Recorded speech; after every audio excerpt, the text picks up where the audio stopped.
Now, I will introduce Sentec's Ultrasonic Snow Depth Meter. Part 1. Working Principle. The working principle of the ultrasonic snow depth meter is to measure the snow depth by emitting ultrasonic pulses and receiving their reflected waves. The reflected ultrasonic pulses are received by the receiver and converted into electrical signals.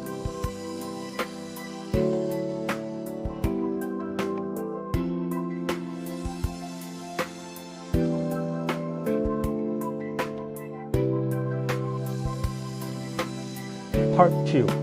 Installation Instruction.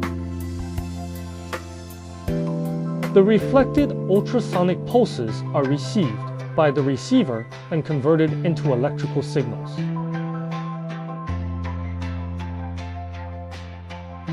Ensure the area directly below the sensors.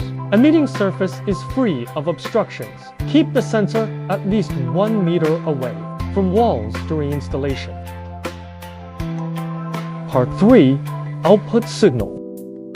It supports analog and digital outputs, easily connects to PLCs or computers via cable. And also, you can connect to the RTU wireless gateway for remote data transmission.